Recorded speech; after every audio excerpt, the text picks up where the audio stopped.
Sapagkat ang kautusan na may isang anino ng mabubuting bagay na darating, hindi ang tunay na larawan ng mga bagay, kailan pa man ay di maaaring magpasakdal sa mga nagsisilapit sa pamamagitan ng mga hain na laging inihahandog sa taon-taon.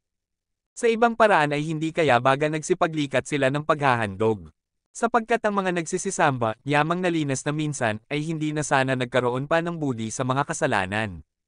Ngunit sa mga hain yaon ginagawa ang pag-aalaala sa mga kasalanan taon-taon.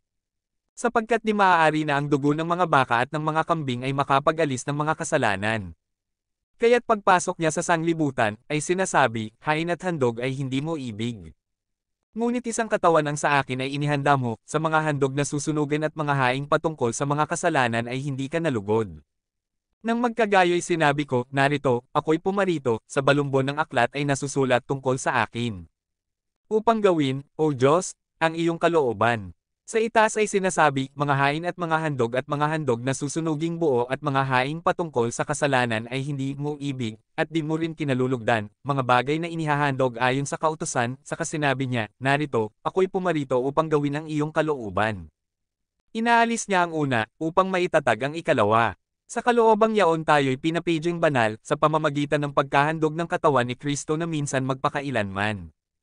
At katotohanan ang bawat saserdote na araw-araw ay nangangasiwa ng patayo at naghahandog na madalas ng gayon ding mga hain, na hindi makaalis kailan pa man ng mga kasalanan, ngunit siya, nang makapaghandog ng isa lamang hain patungkol sa mga kasalanan magpakailanman, ay umupo sa kanan ng Diyos. Buhat noon ay naghihintay hanggang sa ang kanyang mga kaaway ay maging tungtungan ng kanyang mga paa. Sapagkat sa pamamagitan ng isang paghahandog ay kanyang pinasakdal magpakailanman ang mga pinapagiging banal. At ang Espiritu Santo ay nagbibigay patuto rin naman sa atin. Sapagkat pagkasabi niya na, ito ang tip ang gagawin ko sa kanila pagkatapos ng mga araw na yaon, sabi ng Panginoon. Ilalagay ko ang aking mga kautusan sa kanilang puso at isusulat ko rin naman sa kanilang pag-iisip. At ang kanilang mga kasalanan at kanilang mga kasamaan ay hindi ko naaalalahanan pa. At kung saan may kapatawaran ng mga ito ay wala ng paghahandog na patungkol pa sa kasalanan. Mga kapatid, yamang may kalayaan ngang makapasok sa dakong banal sa pamamagitan ng dugo ni Jesus, sa pamamagitan ng daang bago at buhay na kanyang itinalaga sa atin, sa pamamagitan ng tabing, sa makatuwid bagay sa kanyang laman. At yamang may isang dakilang saserdote na pangulo sa bahay ng Diyos.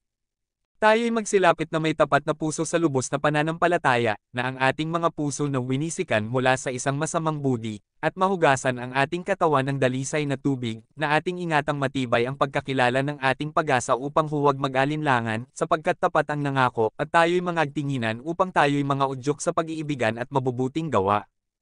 Na huwag nating pabayaan ang ating pagkakatipon, na gaya ng ugali ng iba, kundi mangag-aralan sa isa't isa. At lalo na kung inyong namamalas na nalalapit na ang araw. Sapagkat kung ating sinasadya ang pagkakasala pagkatapos na ating matanggap ang pagkakilala sa katotohanan, ay wala nang haing natitira pa tungkol sa mga kasalanan, kundi isang kakilakilabot na paghihintay sa paghuhukom, at isang kabangisan ng apoy na lalamon sa mga kaaway. Ang magpawalang halaga sa kautusan ni Moises sa patuto ng 2 o 3 saksi, ay mamamatay na walang awa, gaano kayang higpit ng parusa, sa akala ninyo, ang ihahatol na nauukol doon sa yamurak sa anak ng Diyos, at umaring di banal sa dugo ng tipan na nagpabanal sa kanya, at umalipusta sa espiritu ng biyaya. Sapagkat ating nakikilala yaong nagsabi, akin ang paghihiganti, ako ang gagantay. At muli, huhukuman ng Panginoon ang kanyang bayan. Kakilakilabot na bagay ang mahulog sa mga kamay ng Diyos na buhay. Datapwat alalahanin ang mga nakaraang araw na sa mga yaon, pagkatapos na kayo'y maliwanagan, ay nangagtiis kayo ng malaking pakikilaban ng mga pagbabata. Nauna-una ay naging isang kituwitawe dahil sa mga pagkasiphayo at gayon din sa mga kahirapan. At sa ikalawa, ay naging kasama niya ang mga inaring gayon.